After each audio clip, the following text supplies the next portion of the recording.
একুশের প্রথম প্রহরে কেন্দ্রীয় শহীদ মিনারে নজিরবিহীন ঘটনা ঘটেছে। এ নিয়ে সামাজিক যোগাযোগ মাধ্যমে চলছে নানা আলোচনা। একুশের প্রথম প্রহরে কেন্দ্রীয় শহীদ মিনারে ভাষা শহীদদের প্রতি শ্রদ্ধা জানান রাষ্ট্রপতি মোহাম্মদ শাহাবুদ্দিন, প্রধানমন্ত্রী তারেক রহমান এবং সংসদের বিরোধী দলীয় নেতা ডাক্তার শফিকুর রহমান। প্রধানমন্ত্রী তারেক রহমান শ্রদ্ধা জানানো শেষে সেখানে দোয়া ও মোনাজাতে অংশ নেন। সামাজিক যোগাযোগ মাধ্যমে বহু মানুষ এর প্রশংসা করছেন।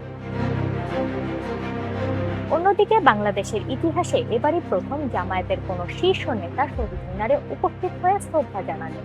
এ সময় 11 দলীয় জোটের কয়েকজন সংসদ সদস্য উপস্থিত ছিলেন এনসিপির আহ্বায়ক নাহিদ ইসলামও। শ্রদ্ধা জানানো শেষে মোনাজাত করেন তারা। সাধারণত একুশের প্রথম প্রহরে শ্রদ্ধা জানানোর জন্য আগে এসে শহীদ মিনারে রাষ্ট্রপতিকে স্বাগত জানাতে দেখা যেত প্রধানমন্ত্রীকে, কিন্তু এবার রাষ্ট্রপতি পুষ্পস্তবক অর্পণ করে চলে যাওয়ার পর এসে শ্রদ্ধা জানান প্রধানমন্ত্রী তারেক রহমান। শহীদ মিনারে আগে না গেলেও এবার কেন গেলেন? সাংবাদিকদের এমন প্রশ্নের মুখে পড়তে হয় জামায়াত আমিরকে। তিনি বলেন, এবার রাষ্ট্রীয় আচার হিসেবে এটা তার দায়িত্ব।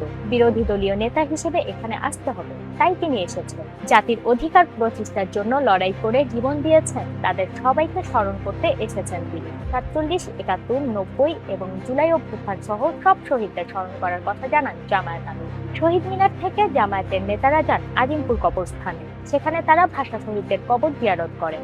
বাংলাদেশের ইতিহাসে জামায়াত এবারই প্রথম সংসদে প্রধান বিরোধী দলের আসনে বসেছে।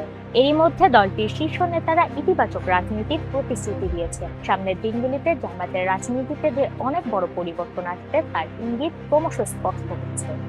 মানিয়া সাদিয়া, RTN।